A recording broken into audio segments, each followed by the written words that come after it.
ಇದು ಇಲ್ಲಿಂದ ಇದೆಲ್ಲ ಜಾಗ ಬಂದು ಸರ್ ಮಿರ್ಜಾ ಇಸ್ಮಾಯಿಲ್ ಅವ್ರದ್ದೇ ಜಾಗನ ಈ ಸಮಾಧಿಗಳು ಕಟ್ಕೊಳೋದಕ್ಕೋಸ್ಕರ ಅವ್ರದ್ದೇ ಆದ ಒಂದು ಮಸೀದಿಗೆ ಇದನ್ನು ದಾನ ಮಾಡಿದ್ದಾರೆ.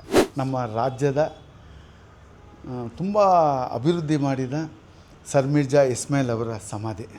ಇವರು ಮೈಸೂರು ಮಹಾರಾಜರಿಗೆ ಸಹಪಾಠಿಗಳಾಗಿದ್ದರು ಅಂತ ಹೇಳಿದ್ದೆ. ಇವರಂದರೆ ತುಂಬ ಆತ್ಮೀಯತೆ ಇತ್ತು. ಇವತ್ತೇ ಕಳಾಸಿಪಾಳ್ಯಂ ಬಸ್ ಸ್ಟ್ಯಾಂಡ್ ಇದೆಯಲ್ಲ, ಅದು ಇವರು ಕಾಲದಲ್ಲೇ ಕಟ್ಟಿರೋದು. ಆ ದಸರಾ ಉತ್ಸವದಲ್ಲಿ ಈಗ ಚಾಮುಂಡಿ ದೇವತೆನ ಮೆರವಣಿಗೆ ಮಾಡ್ತಾರೆ. ಮೊದಲು ಅಂಬಾರಿ ಮೇಲೆ ಮಹಾರಾಜರು ಕೂತ್ಕೊತಾ ಇದ್ರು. ಮಹಾರಾಜರು ಕೂತ್ಕೊಂಡಾಗ ಇವರು ಆತ್ಮೀಯರು. ಇದುವರೆಗೂ ಸುಮಾರು ಸತಿ ನಾನು ಹೇಳಿದ್ದೀನಿ, ನೀನು ಬಾ ಅಂತ ಇರ್ತಾರೆ, ಇವರು ಬೇಡ ಅಂತ ಹೇಳ್ತಾರೆ. ಆದರೂ ಮಹಾರಾಜರೇ ಬಲವಂತದಿಂದ ಪಲ್ಲಕ್ಕಿ ಮೇಲೆ ಕುಂಡಿಸ್ಕೊತಾರೆ, ಅಂಬಾರಿ ಮೇಲೆ.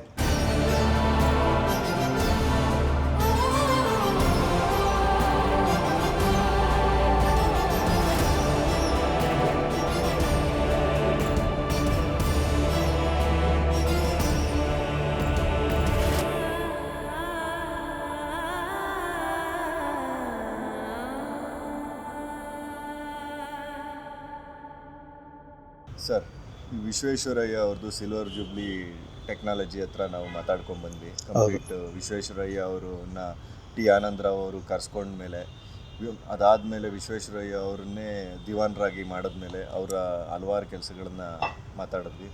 ವಿಶ್ವೇಶ್ವರಯ್ಯ ಆದಮೇಲೆ ಮತ್ತೆ ಬರುವಂಥ ನೆಕ್ಸ್ಟ್ ದಿವಾನ್ರು ಯಾರು ಸರ್?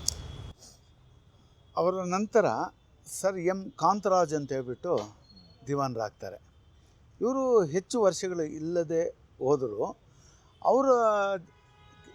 ಅವರ ಟೈಮ್ನಲ್ಲಿ ಅನೇಕ ಕೆಲಸಗಳು ಆಗಿದೆ. ಅದರಲ್ಲಿ ಮುಖ್ಯವಾದ್ದು ಒಂದು ಸಾರ್ವಜನಿಕ ಆರೋಗ್ಯ ಇಲಾಖೆ ಅಂತೇಳ್ಬಿಟ್ಟು ಒಂದು ಪ್ರಾರಂಭ ಆಯಿತು. ಅದರಿಂದ ಅನೇಕ ಆಸ್ಪತ್ರೆಗಳೆಲ್ಲ ಆ ಸಮಯದಲ್ಲಿ ಪ್ರಾರಂಭ ಆಯಿತು. ನಿಮಗೆಲ್ಲ ತಿಳಿದಿರುವಂತೆ ಮೊದಲನೇ ಮಹಾಯುದ್ಧ ನಡೆಯುತ್ತೆ. ಅದು ಯಾರ್ಯಾರಿಗೆ ನಡೆಯುತ್ತೆ ಏನು ಅನ್ನೋದು ಇಲ್ಲಿ ಅಪ್ರಸ್ತುತ. ಆ ಯುದ್ಧದಲ್ಲಿ ಇಂಗ್ಲೆಂಡಿಗೆ ಸಪೋರ್ಟ್ ಮಾಡೋದಕ್ಕೆ ಮೈಸೂರು ಮಹಾರಾಜರು ಒಂದು ಬೆಟಾಲಿಯನ್ನ ಕಳಿಸ್ತಾರೆ ಇಲ್ಲಿಂದ. ಅದು ಮೈಸೂರು ಟ್ರಾನ್ಸ್ಪೋರ್ಟ್ ಅಂತೇಳ್ಬಿಟ್ಟು ಒಂದು ಸಪ್ರೇಟ್ ಒಂದು ತುಕಡಿ ಇರುತ್ತೆ, ಅದನ್ನು ಅಲ್ಲಿ ಕಳಿಸ್ತಾರೆ. 1919ರಲ್ಲಿ ಇಲ್ಲಿಗೆ ಆ ಸೈನ್ಯ ಬರುತ್ತೆ. ಅವರಿಗೆ ಒಂದು ಸೆಂಡ್ ಆಫ್ ಕೊಡಬೇಕು ಅಂತೇಳ್ಬಿಟ್ಟು ಒಂದು ದೊಡ್ಡ ಪಾರ್ಟಿ ನಡೆಯುತ್ತೆ. ಪಾರ್ಟಿ ನಡೆದು ಅವರಿಗೆ ಗೌರವ ತೋರಿಸೋದಕ್ಕೋಸ್ಕರವಾಗಿ ಅದರಲ್ಲಿ ಅನೇಕ ಜನ ಮರೆದಿರ್ತಾರೆ. ಅವರಿಗೆ ಒಂದು ಶ್ರದ್ಧಾಂಜಲಿ ಆಗಲಿ ಮತ್ತು ಈಗಿರೋರಿಗೆ ಒಂದು ಗೌರವ ತೋರಿಸೋದಕ್ಕಾಗಲಿ ಈಗ ಮುನಿರೆಡ್ಡಿಪಾಳ್ಯ ಅಂತ ಕರಿತೀವಿ, ಈಗ ಜೆ ಸಿ ನಗರ ಅಂತ ಕರಿತೀವಿ. ಈಗಿನ ಟಿ ವಿ ಸ್ಟೇಷನ್ ಇದೆಯಲ್ಲ, ಅದರ ಹಿಂಭಾಗದಲ್ಲಿ ಅಲ್ಲಿ ಒಂದು ಬೆಟಾಲಿಯನ್ ಇತ್ತು.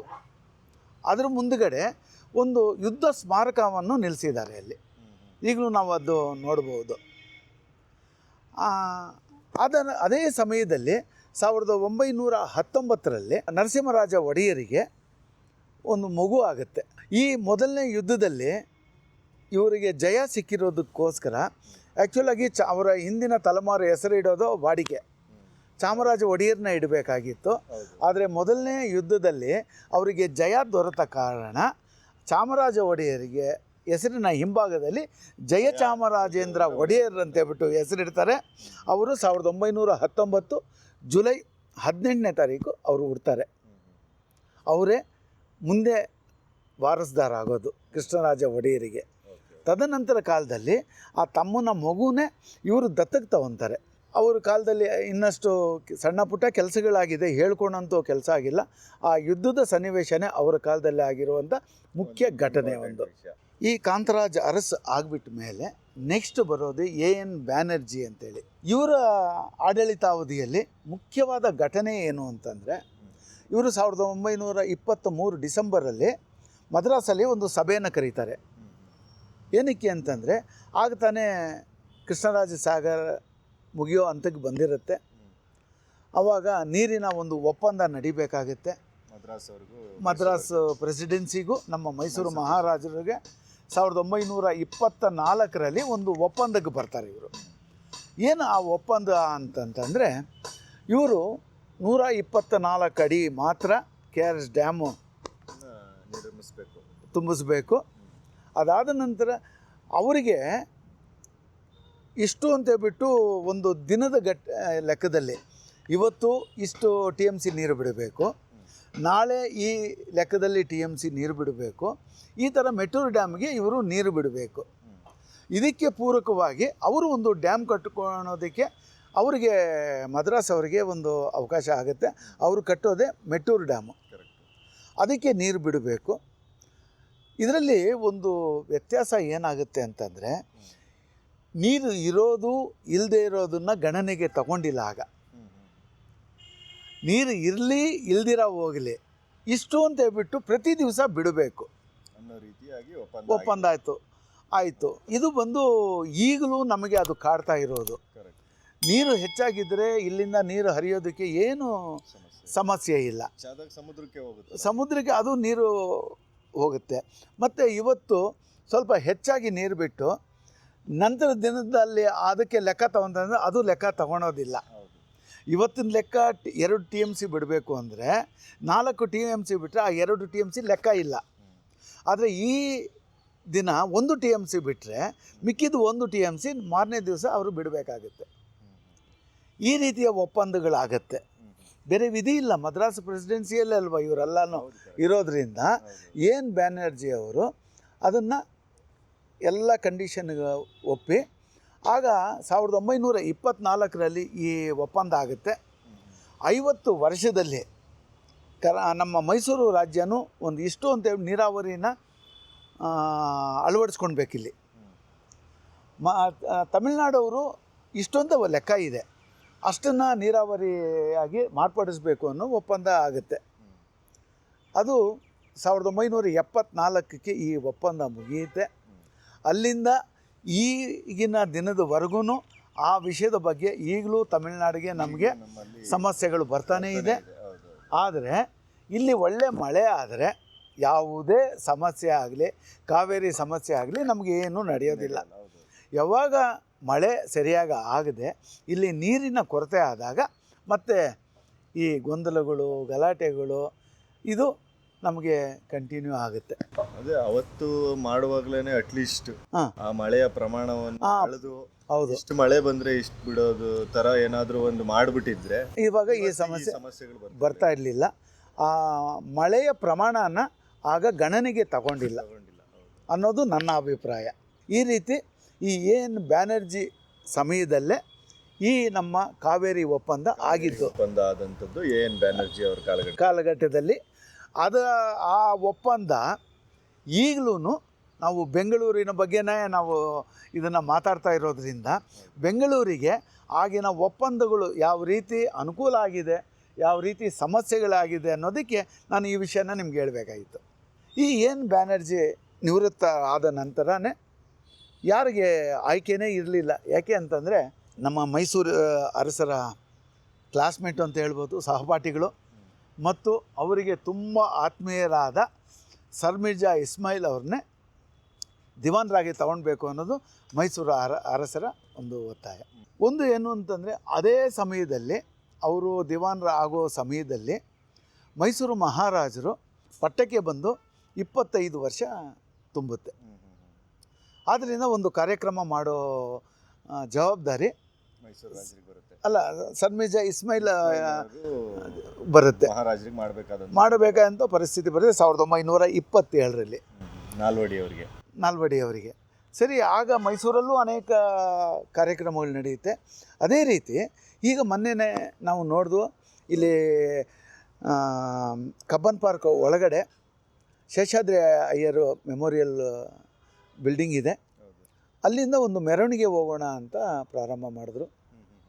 ಅಲ್ಲಿಂದ ಹೊರಟು ಕಾರ್ಪೊರೇಷನ್ ಸರ್ಕಲ್ ಬಂದು ಒಂದು ದೊಡ್ಡ ಮೆರವಣಿಗೆ ರಾಜನನ್ನ ಕುಂಡ್ರಿಸ್ಕೊಂಡು ವೈಭವವನ್ನು ತೋರಿಸ್ಬೇಕಾಗಿತ್ತು. ಆಗ 25 ವರ್ಷದ ಸೆಲೆಬ್ರೇಷನ್ ಬೆಂಗಳೂರಲ್ಲೇ ನಡೆದಿದ್ದು. ಅಲ್ಲಿಂದ KR ಮಾರ್ಕೆಟ್ ಸುತ್ತುವರೆದು ಈಗಿನ ಸಿಲ್ವರ್ ಜುಬ್ಲಿ ಪಾರ್ಕ್ ಅಂತ ಇದೆಯಲ್ಲ, ಅದು ಆಗಲೇ ಪಾರ್ಕ್ ಕಟ್ಟಿದ್ರು, ಸಿಲ್ವರ್ ಜುಬ್ಲಿ ಪಾರ್ಕ್ ಅಂತೇಳಿ. ಯಾಕಂದರೆ ಅವರಿಗೆ 25 ವರ್ಷ ಸಿಲ್ವರ್ ಜುಬ್ಲಿ ಆಗಿತ್ತು ಅಂತೇಳಿ. ಆಮೇಲೆ ಆ ರಸ್ತೆಗೆ ನರಸಿಂಹರಾಜ ರಸ್ತೆ ಅಂತ ಹೆಸರಿಟ್ಟಿದ್ರು, ತಮ್ಮನ ಹೆಸರು ಇಟ್ಟಿದ್ರು. ಅಲ್ಲಿ ಮೆರವಣಿಗೆ ಬಂದು ಆಮೇಲೆ ಅದು ಟೌನ್ ಹಾಲಿಗೆ ಬಂದು ಈ ರೀತಿ ಮೆರವಣಿಗೆ ಮಾಡಿದ್ರು. ಇವ್ರ ಕಾಲದಲ್ಲಿ ಬೆಂಗಳೂರಿಗೆ ಅನೇಕ ಕೊಡುಗೆಗಳು ಕೊಟ್ಟಿದ್ದಾರೆ. ಅಂದರೆ ಇಡೀ ರಾಜ್ಯಕ್ಕೆ ಇವರು ಕೊಡುಗೆ ಕೊಟ್ಟಿದ್ರೇನು, ಆದಷ್ಟು ನಾವು ಬೆಂಗಳೂರನ್ನ ನಾವು ಸೀಮಿತ ಮಾಡ್ಕೊಳ್ಳೋಣ. ಯಾಕೆಂದರೆ ಈಗ ಹೇಳ್ತಾ ಇರೋದು ಬೆಂಗಳೂರಿಗೆ. ಈ ಬೆಂಗಳೂರಿಗೆ ಏನೇನು ಮಾಡಿದ್ರು ಬನ್ನಿ ಅವರ ಸಮಾಧಿ ನೋಡಿಬಿಟ್ಟು ಅಲ್ಲಿ ನಾನು ಅದ್ರ ಬಗ್ಗೆ ಹೇಳ್ತೀನಿ. ಬನ್ನಿ.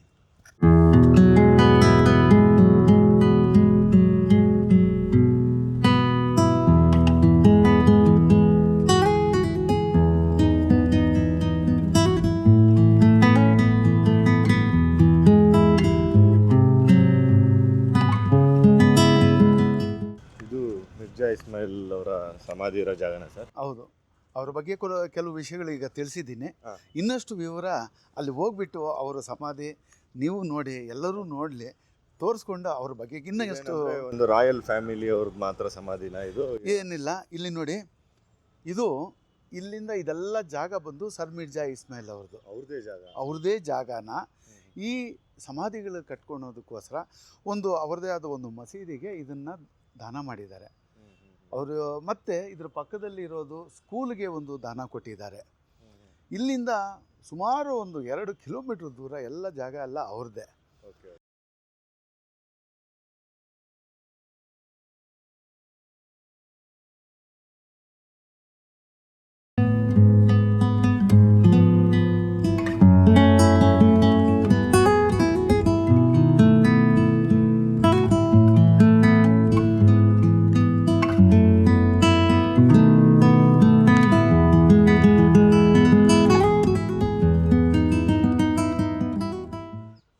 ಇದೆ ನಮ್ಮ ರಾಜ್ಯದ ತುಂಬ ಅಭಿವೃದ್ಧಿ ಮಾಡಿದ ಸರ್ ಮಿರ್ಜಾ ಇಸ್ಮಾಯಿಲ್ ಅವರ ಸಮಾಧಿ. ಇದು ಯಾಕೆ ಇಲ್ಲಿ ಬಂತು ಅನ್ನೋದು ನಂತರ ಹೇಳ್ತೀನಿ. ಇವರು ಅನೇಕ ಅಭಿವೃದ್ಧಿ ಕೆಲಸಗಳು ಮಾಡಿದ್ರು. ಮೊದಲೇ ನಾನು ಹೇಳಿದೆ, ಇವರು ಮೈಸೂರು ಮಹಾರಾಜರಿಗೆ ಸಹಪಾಠಿಗಳಾಗಿದ್ದರು ಅಂತ ಹೇಳಿದ್ದೆ. ಇವರಂದರೆ ತುಂಬ ಆತ್ಮೀಯತೆ ಇತ್ತು, ಕ್ಲಾಸ್ಮೇಟ್ಸು, ತುಂಬ ಆತ್ಮೀಯತೆ ಇತ್ತು. ಆದರೆ ಅನಿವಾರ್ಯ ಕಾರಣಗಳಿಂದ ಇವರು ಅಧಿಕಾರದಲ್ಲಿ ಜೊತೆಯಲ್ಲಿ ಇದ್ರೇನೋ, ಒಂದು ಸಲಹೆಗಾರರಾಗಿ ಇದ್ರೂ ಕೂಡ ಬೇರೆ ಅವ್ರನ್ನ ದಿವಾನರಾಗಿ ಇಲ್ಲಿ ಮಾಡ್ತಾರೆ. ಇಲ್ಲಿ ಅವ್ರ ದಿವಾನಗಿರಿ ಎಲ್ಲರದ್ದು ಆಗ್ಬಿಟ್ಟ ಮೇಲೆ ಇವ್ರಿಗಂತೂ ಬೇರೆ ರಾಜರಿಗೆ ಬೇರೆ ಚಾನ್ಸಸ್ಸೇ ಇಲ್ಲ. ಇವ್ರನ್ನೇ ದಿವಾನರು ಮಾಡಬೇಕು ಅಂಥೇಳಿ ಇವ್ರನ್ನ ದಿವಾನರಾಗಿ ಮಾಡ್ತಾರೆ. ಇವರು ದಿವಾನರಾದಾಗಲೇ ಅವ್ರದ್ದು ಮೈಸೂರು ಮಹಾರಾಜರದ್ದು 25ನೇ ವರ್ಷದ ಸೆಲೆಬ್ರೇಷನ್ ನಡಿಬೇಕಾಗಿತ್ತಂತೆ. ಅದಕ್ಕೆ ಅವ್ರಿಗೆ ಮೆರವಣಿಗೆ ಮಾಡಿದ್ರು. ಅದೇ ಟೈಮಲ್ಲಿ ಪಾರ್ಕ್ ಕಟ್ಬಿಟ್ಟು ಸಿಲ್ವರ್ ಜೂಬ್ಲಿ ಪಾರ್ಕ್ ಅಂತ ಹೆಸರಿಟ್ರು. ಅದೇ ರಸ್ತೆಗೆ ಸಿಲ್ವರ್ ಜೂಬ್ಲಿ ಪಾರ್ಕ್ ರಸ್ತೆ ಅಂತ ಬೇರೆ ಹೆಸರಿಟ್ರು. ಮತ್ತು ಇವರು ಬರೀ 1.5 ಲಕ್ಷ, ಆಗಿನ ಕಾಲದ 1.5 ಲಕ್ಷ ಖರ್ಚು ಮಾಡಿ ಈಗಿನ ಕಳಾಸಿಪಾಳ್ಯಂ ಬಸ್ ನಿಲ್ದಾಣನ ಇವ್ರ ಕಾಲದಲ್ಲೇ ಕಟ್ಟಿದ್ದು. ಇವತ್ತೇ ಕಳಾಸಿಪಾಳ್ಯಂ ಬಸ್ ಸ್ಟ್ಯಾಂಡ್ ಇದೆಯಲ್ಲ, ಅದು ಇವರು ಕಾಲದಲ್ಲೇ ಕಟ್ಟಿರೋದು. ಮತ್ತು ಆಗ ಕುಡಿಯೋ ನೀರಿಗೆ ತೊಂದರೆ ಆಯಿತು. ಅವಾಗ ಏನು ಮಾಡಿದ್ರು ಅಂತಂದರೆ, ಇಲ್ಲಿ ತಿಪ್ಪಗೊಂಡನಹಳ್ಳಿ ಜಲಾಶಯನ ಕಟ್ಟಿದ್ದು ಇವರ ಸಮಯದಲ್ಲೇ. ತಿಪ್ಪಗೊಂಡನಹಳ್ಳಿ ಡ್ಯಾಮ್ ಕಟ್ಟಿ ಅಲ್ಲಿಂದ ಕುಡಿಯೋ ನೀರನ್ನ ಬೆಂಗಳೂರಿಗೆ ತಗೊಂಡು ಬಂದರು. ಹೌದು, ಅದು ಇವರ ಸಮಯದಲ್ಲೇ.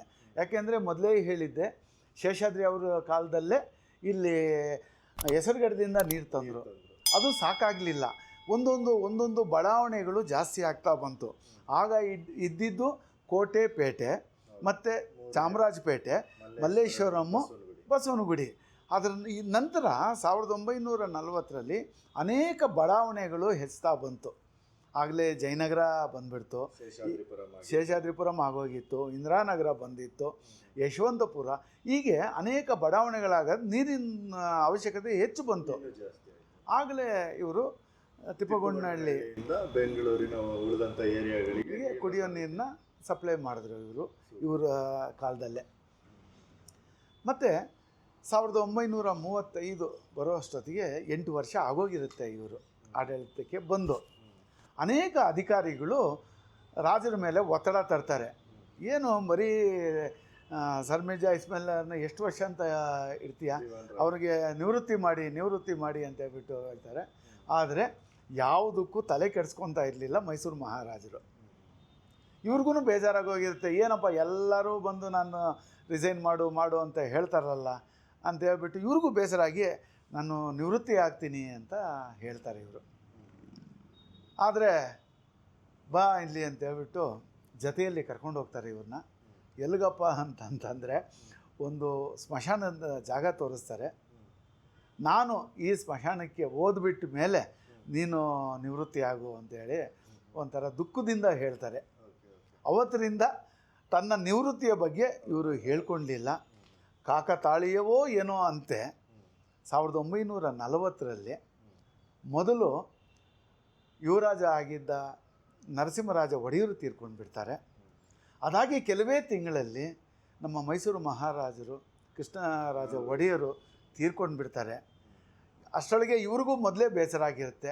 ಇವ್ರದ್ದು ರಾಜೀನಾಮೆ ಕೊಟ್ಬಿಟ್ಟು 1940ರಲ್ಲಿ ಇವರು ದಿವಾನ್ ಪದವಿಯಿಂದ ಮುಕ್ತರಾಗ್ತಾರೆ. ಇವರು ನಾಲ್ವಡಿಯವ್ರ ಜೊತೆನೇ ಇವರ ಆಳ್ವಿಕೆನೂ ಕೊನೆಯಾದಂಥ ಲೆಕ್ಕ. ಹೌದು, ಅವ್ರದ್ದು ಕೊನೆ ಆಗುತ್ತೆ. ಇವರು ಇಬ್ಬರು ಎಷ್ಟು ಆತ್ಮೀಯರು ಅನ್ನೋದಕ್ಕೆ ಒಂದು ಘಟನೆ ನಿಮಗೆ ಹೇಳ್ತೀನಿ. ನಮ್ಮ ಹಿಂದೂಗಳ ಪವಿತ್ರ ಉತ್ಸವ ಅಂತಂದರೆ ದಸರಾ ಉತ್ಸವ. ಆ ದಸರಾ ಉತ್ಸವದಲ್ಲಿ ಈಗ ಚಾಮುಂಡಿ ದೇವತೆನ ಮೆರವಣಿಗೆ ಮಾಡ್ತಾರೆ. ಆದರೆ ಮೊದಲು ಅಂಬಾರಿ ಮೇಲೆ ಮಹಾರಾಜರು ಕೂತ್ಕೊತಾ ಇದ್ರು. ಮಹಾರಾಜರು ಕೂತ್ಕೊಂಡಾಗ ಇವರು ಆತ್ಮೀಯರಂದರೆ ಆತ್ಮೀಯರು. ಇದುವರೆಗೂ ಸುಮಾರು ಸತಿ ನಾನು ಹೇಳಿದ್ದೀನಿ, ಕ್ಲಾಸ್ಮೇಟ್ಸು ಆತ್ಮೀಯರು. ಅದಕ್ಕಿಂತ ಹೆಚ್ಚಾಗಿ ಆತ್ಮೀಯರು. ನೀನು ಬಾ ಅಂತ ಇರ್ತಾರೆ. ಇವರು ಬೇಡ ಅಂತ ಹೇಳ್ತಾರೆ. ಆದರೂ ಮಹಾರಾಜರೇ ಬಲವಂತದಿಂದ ಪಲ್ಲಕ್ಕಿ ಮೇಲೆ ಕುಂಡಿಸ್ಕೊತಾರೆ, ಅಂಬಾರಿ ಮೇಲೆ. ಆದರೆ ಯಾವುದೇ ರಾಜ ಆಗಲಿ ಯಾವುದೇ ರಾಜಕಾರಣಿಗಳಾಗಲಿ ಎಲ್ಲ ಜನರ ಮನಸ್ಥಿತಿನ ಸ್ವಲ್ಪ ಅರ್ಥಕೊಳ್ಬೇಕು ಅನ್ನೋದಕ್ಕೆ ಇದೊಂದು ಉದಾಹರಣೆ. ತನ್ನಲ್ಲಿರುವ ಒಬ್ಬ ಸೈನಿಕನಿಗೆ ಇದನ್ನು ಸಹಿಸ್ಕೊಳಕ್ಕಾಗಿಲ್ಲ. ಅನೇಕ ಸೈನಿಕರಿಗೆ ಇದನ್ನು ಸಹಿಸಲಿಲ್ಲ. ಯಾಕಂದರೆ ಅಂಬಾರಿ ಅನ್ನೋದು ನಮ್ಮ ರಾಜರಿಗೆ ಅಥವಾ ನಮ್ಮ ದೇವರಿಗೆ ಸೀಮಿತವಾಗಿರೋದು. ಆ ದೇವರಿಗೆ ಈಕ್ವಲ್ ಆಗಿ ನಾವು ರಾಜರನ್ನು ಪೂಜೆ ಮಾಡ್ತಾಯಿದ್ವಿ. ರಾಜರು ದೇವರಿಗೆ ಸಮಾನ, ಅವ್ರು ಕೂತ್ಕೊಂಡ್ರೆ ತಪ್ಪಿಲ್ಲ. ಆದರೆ ಅಲ್ಲಿ ಅನ್ಯ ಕೋಮಿನ ಅವರು ಇನ್ನೊಬ್ಬರು ಬಂದು ಕೂತ್ಕೊಂಡಿದ್ದು ಒಬ್ಬ ಸೈನಿಕನಿಗೆ ಇಷ್ಟ ಆಗಲಿಲ್ಲ. ಮೆರವಣಿಗೆ ಬರ್ತಾ ಇದೆ, ಮೆರವಣಿಗೆ ಮುಂದೆನೇ ಸೈನಿಕ ಇದ್ದಾನೆ, ಅವನಿಗೆ ಸಹಿಸ್ಕೊಳಕ್ಕಾಗಿಲ್ಲ. ಕೈಯಲ್ಲಿ ಬರ್ಜಿ ಇದೆ, ಅದರಿಂದ ಆನೆಗೆ ತೆಗೆದು ಬಿಡ್ತಾನೆ. ಅದು ಚೆಲ್ಲಾಪಿಲ್ಲಿಯಾಗಿ ಓಡಾಡುತ್ತೆ. ಆಮೇಲೆ ಅವ್ರನ್ನ ಇಳಿಸ್ಬಿಟ್ಟು ಮತ್ತೆ ಮುಂದುವರಿಯುತ್ತೆ. ಈ ಮನಸ್ಥಿತಿನ ರಾಜರೇ ಆಗಲಿ ಯಾರೇ ಆಗಲಿ ಸ್ವಲ್ಪ ಅರ್ಥಿಸ್ಕೊಳ್ಬೇಕು. ಇಲ್ಲಿನ ಒಂದು ಸಂಪ್ರದಾಯ ಇರುತ್ತೆ, ಅದರ ಮನಸ್ಥಿತಿನ ಅರ್ಥಕೊಳ್ಬೇಕು, ಅದಕ್ಕೂ ಗೌರವ ಕೊಡಬೇಕು ಅನ್ನೋದು ಎಲ್ಲರೂ ತಿಳ್ಕೊಳ್ಬೇಕು. ಏನೋ ನಾವು ಅದನ್ನ ಸಾಮರಸ್ಯವನ್ನು ಮೇಂಟೈನ್ ಮಾಡ್ತೀವಿ ಅಂತ ಅದು ಬೇರೆ ಕಡೆ ಆಗುತ್ತೆ. ಈ ಥರದ ಈ ವಿಷಯಗಳಲ್ಲಿ ಅದನ್ನ ಹಾಳು ಮಾಡ್ದಂಗೆ ಆಗುತ್ತೆ. ಹೌದು, ಅದರಿಂದ ಅವರು ಯೋಚನೆ ಮಾಡಿರಲಿಲ್ಲ. ಬೇರೆ ಕೆಟ್ಟದಾಗಿ ಏನು ಭಾವಿಸಿದ್ದಾರೆ ಅಂತ ನಾನು ಹೇಳಲಿಲ್ಲ, ಈ ರೀತಿ ಆಗುತ್ತೆ ಅಂತ ಅವರು ಯೋಚನೆ ಮಾಡಿರಲಿಲ್ಲ. ಆದರೆ ಈ ಘಟನೆ ಆ ಥರ ಆಯಿತು ದಸರಾದಲ್ಲಿ.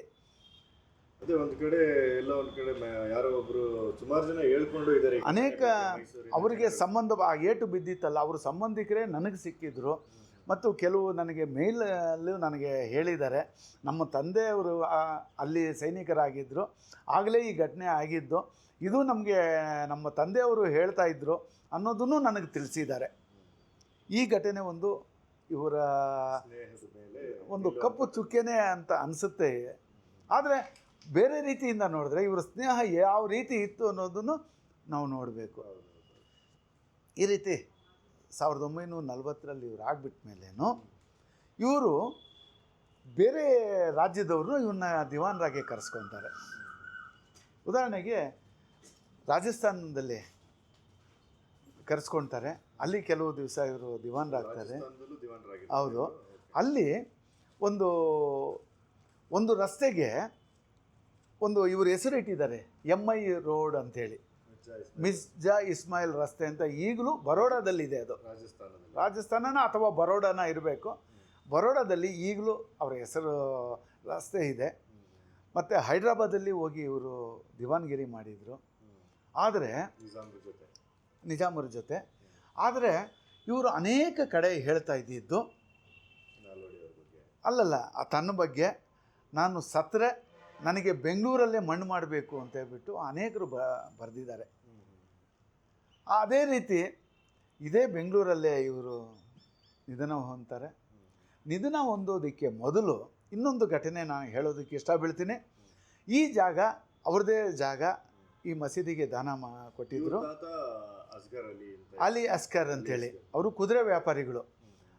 ಲಾರ್ಡ್ ಕಬ್ಬನ್ ಅವರಿದ್ರಲ್ಲ, ಅವರಿಗೆ ಬೇರೆ ದೇಶಗಳಿಂದ ಕುದುರೆಗಳನ್ನ ತಂದು ಈ ಬ್ರಿಟಿಷರಿಗೆ, ಈ ರಾಜರಿಗೆಲ್ಲನೂ ಸಪ್ಲೈ ಮಾಡ್ತಾಯಿದ್ರು ಅವರು. ಅವರ ಹೆಸರಲ್ಲಿ ಒಂದು ರಸ್ತೆ ಇದೆ ಹೈಗ್ರೌಂಡ್ಸಲ್ಲಿ, ಅಲಿ ಅಸ್ಕರ್ ರೋಡ್ ಅಂತೇಳಿ, ಅದನ್ನು ನಾವು ನೋಡ್ಬೋದು. ಇವರು ಈ ಜಾಗನ ದಾನ ಕೊಟ್ಟರೇನು ಈ ಮಸೀದಿಗೆ ಅವರು ಬರ್ತಾಯಿದ್ರು. ಸಾಯಂಕಾಲ ಹೊತ್ತು ಇಲ್ಲೇ ಬಂದು ಇದೇ ಜಾಗದಲ್ಲಿ ಕುತ್ಕೊತಾ ಇದ್ದರು. ಆವಾಗ ಒಂದೊಂದು ಜಾಗನ ಇವರು ಹೇಳ್ತಾಯಿದ್ರು, ನೆಕ್ಸ್ಟ್ ಯಾರಾದರೂ ತೀರ್ಕೊಂಡ್ರೆ ಅವರಿಗೆ ಆ ಜಾಗ ಕೊಡು ಅಂತ ಇಲ್ಲಿನ ನಿರ್ವಹಣೆ ಮಾಡೋರಿಗೆ ಹೇಳ್ತಾಯಿದ್ರು. ಇಲ್ಲಿ ಕುತ್ಕೊಂಡು ಈ ನೆಕ್ಸ್ಟ್ ಯಾರಾದರೂ ಬಂದು ಈ ಜಾಗ ಕೊಡು ಅಂತ ಹೇಳಿದರು. ದುರ್ದೈವನೋ ಏನೋ ಗೊತ್ತಿಲ್ಲ, ಅದಾಗಿ ಸ್ವಲ್ಪ ದಿವಸಕ್ಕೆ ಇವರೇ ತೀರ್ಕೊತಾರೆ. ಇವರೇ ಸೂಚಿಸಿದ ಈ ಜಾಗದಲ್ಲಿ ಇವರೇ ಮಣ್ಣಾಗೋದು ಒಂದು ಕಾಕತಾಳೀಯನೋ ದುರ್ದೈವನೋ ಏನೋ ಗೊತ್ತಿಲ್ಲ. ಅವ್ರು ಸೇರ್ಬೇಕಾಗಿದ್ದ ಮಣ್ಣನ್ನು ಅವರೇ ಆಯ್ಕೆ ಮಾಡ್ಕೊಂಡಿದ್ದಾರೆ ಅನ್ನೋ ಥರ ಆಯ್ತಿದೀಗ. ಹೌದು. ಇವ್ರದ್ದು ಈಗ ನಮ್ಮ ಸಾಹಿತ್ಯ ಪರಿಷತ್ತಿಗೂ ಏನೋ ಒಂದು ಸ್ವಲ್ಪ ಹೇಳ್ತಾರಲ್ಲ. ಖಂಡಿತ, ನಾನು ಹೇಳಿದ್ನಲ್ಲ, ವಿಶ್ವೇಶ್ವರಯ್ಯ ಕಾಲದಲ್ಲಿ ಪ್ರಾರಂಭ ಮಾಡಿದ್ರು. ಮತ್ತು ಎಲ್ಲರೂ ಹೋಗಿ ಇಲ್ಲ ನಮಗೆ ದುಡ್ಡು ಸಾಕಾಗಿಲ್ಲ ಅಂದರೆ ಅಲ್ಲಿ ಇವಾಗಿರೋ ಜಾಗನ ಇವರೇ ಸೂಚಿಸಿ ಅದು ಕಟ್ಟೋದಕ್ಕೆ ಸುಮಾರು ದುಡ್ಡು ಕೊಡ್ತಾರೆ.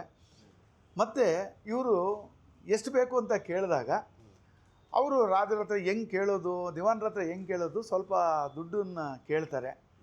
ನಿಮಗೆ ಕೇಳೋದಕ್ಕೂ ಬರೋದಿಲ್ವಲ್ಲಯ್ಯ, ತಗೊಳ್ಳಿ ಅಂತ ಹೇಳ್ಬಿಟ್ಟು ಅವರು ಕೇಳಿದ್ದಕ್ಕೆ ದುಪ್ಪಟ್ಟು ದುಡ್ಡನ್ನು ಕೊಟ್ಟು, ಆದರೆ ಹೆಸರು ರಾಜರದ್ದು ಹೆಸರು ಇಡಬೇಕು ಅಂತ ಕೃಷ್ಣರಾಜದಿಂದ ಪರ್ಷನ್ ಮಂದಿರ ಅಂತ ಹೇಳ್ಬಿಟ್ಟು ಅದಕ್ಕೆ ಹೆಸರು ಕೊಡ್ತಾರೆ. ನಮ್ಮ ಏನು ಸಾಹಿತ್ಯ ಪರಿಷತ್ತಲ್ಲಿರೋದು, ಆದರೂ ಅಲ್ಲಿ ಪ್ರಿಂಟಿಂಗು ಇದು ಆಗಬೇಕು ಅಂತ ಹೇಳ್ಬಿಟ್ಟು ಅದಕ್ಕೆಲ್ಲ ಹಣಕಾಸು ಒದಗಿಸ್ತಾರೆ.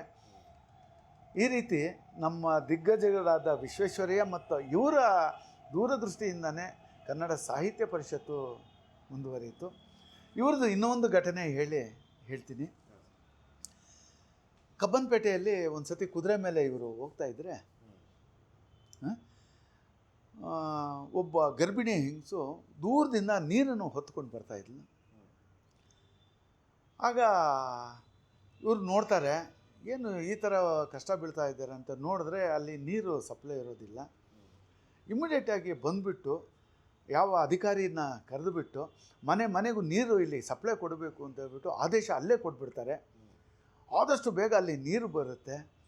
ಆ ಕಬ್ಬನ್ಪೇಟೆಯಲ್ಲಿ ಎಲ್ಲ ತುಂಬ ಸಂತೋಷ ಬೀಳ್ತಾರೆ. ನೋಡಿ, ದಿವಾನರು ಬಂದು ನೀರಿನ ವ್ಯವಸ್ಥೆ ಮಾಡಿದ್ರು ಅಂತೇಳಿ.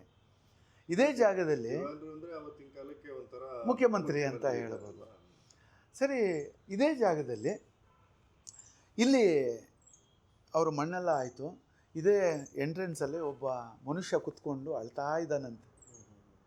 ಯಾಕೆ ಅಳ್ತಾ ಇದೆಯಾ ಅಂತಂದರೆ, ಆಗ ನೀರು ಸಪ್ಲೈ ಮಾಡಿದ್ರಲ್ಲ ಅವ್ರ ಮನೆ ಆತನೇ ಬಂದು ಎಂತ ಎಷ್ಟು ಉಪಕಾರ ಮಾಡಿದ್ದಾನೆ ನಮಗೆ ಅಂತ ಅದನ್ನು ಹೇಳಿಕೊಂಡು ಹತ್ಕೊಂಡು ಕೂತ್ಕೊಂಡಿದ್ದ ಅನ್ನೋದು ನಮ್ಮ DVG ಅವರು ಕೆಲವು ಕಡೆ ಬರೆದಿರೋದನ್ನು ನಾನು ಓದಿದ್ದೀನಿ. ಈ ರೀತಿ ಅನೇಕ ಕೆಲಸಗಳನ್ನ ಮಾಡಿ ನಮ್ಮ ಬೆಂಗಳೂರಲ್ಲೇ ಅವರ ಕೊನೆಯ ಆಸೆ ಅಂತೆ ಇಲ್ಲೇ ತೀರ್ಕೊಳ್ಬೇಕು ಅಂತೇಳಿ ಅವರು ಆಸೆ ಇತ್ತು. ಎಲ್ಲೇ ಹೈದ್ರಾಬಾದು ಬರೋಡ ಹೋದ್ರೂ ಬೇಗ ಬಂದುಬಿಡ್ತಾ ಇದ್ರಂತೆ, ಏನಾದರೂ ಅಲ್ಲಿ ಆದರೆ ಹೆಂಗಪ್ಪ ಅಂತೇಳಿ. ಆ ರೀತಿ ಈ ಜಾಗದಲ್ಲಿ ಮಲಗಿದ್ದಾರೆ. ಅವರಿಗೆ ಒಂದು ನಾವು ಪ್ರಣಾಮ ಬಿಟ್ಟು ಇನ್ನೇನು ಕೊಡೋದಕ್ಕೆ ಸಾಧ್ಯ ಇಲ್ಲ. ಸರ್, ಇದು ಸರ್ ಮಿರ್ಜಾ ಇಸ್ಮಾಯಿಲ್ ಅವರ ಒಂದು ಕತೆ. ಇವರು ದಿವಾನರಾಗಿ ಬೆಂಗಳೂರಿನ ಸರ್ವತೋಮುಖ ಅಭಿವೃದ್ಧಿಗೆ ಕಾರಣಕರ್ತರು. ಇವರು ಕೂಡ ಒಬ್ಬರು. ಇದಾದ ನಂತರ ಇನ್ನೊಬ್ಬ ದಿವಾನರೇ ಬರ್ತಾರೆ. ಅದು ಆವಾಗಲೇ ಸ್ವಾತಂತ್ರ್ಯ ಹೋರಾಟಗಳು ಮುಂದುವರಿತಾ ಇತ್ತು. ನಂತರ ಯಾರಾದರೂ ಅಂತ ಬನ್ನಿ ಹೇಳ್ತೀನಿ. ಇವರಿಗೆ ಮೊಟ್ಟ ಮೊದಲ ಸಮಸ್ಯೆ ಕಾಡೋದು ಏನಪ್ಪ ಅಂತಂದರೆ, ಆಗ ತಾನೇ ಎರಡನೇ ಮಹಾಯುದ್ಧ ಪ್ರಾರಂಭ ಆಗಿರುತ್ತೆ. ಇದು ಆಹಾರನೇ ಹಂಚಬೇಕು ಜನಗಳಿಗೆ, ಯಾವ ರೀತಿ ಹಂಚೋದು ಅಂತೇಳಿ ಇವರ ಕಾಲದಲ್ಲೇ ಮೊಟ್ಟ ಮೊದಲು ರೇಷನ್ ಕಾರ್ಡು ಬಂದಿರೋದು. ಈಗೆಲ್ಲ ಬ್ಯಾಂಕ್ಗಳಿಂದ ಅಥವಾ ಡಿಪಾರ್ಟ್ಮೆಂಟ್ಗಳಿಂದ ಹೋಮ್ ಲೋನ್ ಅಂತ ನಾವು ತೊಗೊತೀವಿ. ಈ ಕಾನ್ಸೆಪ್ಟು ಅವಾಗೇ ದಿವಾನರಿಗಿತ್ತು. ಸರ್ಕಾರಿ ನೌಕರರಿಗೆ ಮನೆಗಳಿರಬೇಕು ಅನ್ನೋದು ಇವ್ರಿಗೆ ಯೋಚನೆ. ಸೆಂಟ್ರಲ್ ಜೈಲು ನಮ್ಮ ಮೆಜೆಸ್ಟಿಕ್ ಪಕ್ಕದಲ್ಲೇ ಹೃದಯ ಭಾಗದಲ್ಲಿತ್ತು. ಇದನ್ನು ಊರಿಂದ ಹೊರಗಿರಬೇಕು ಅಂತ ಹೇಳ್ಬಿಟ್ಟು ಅವರು ಪ್ಲ್ಯಾನ್ ಕೊಟ್ಟಿದ್ದರು.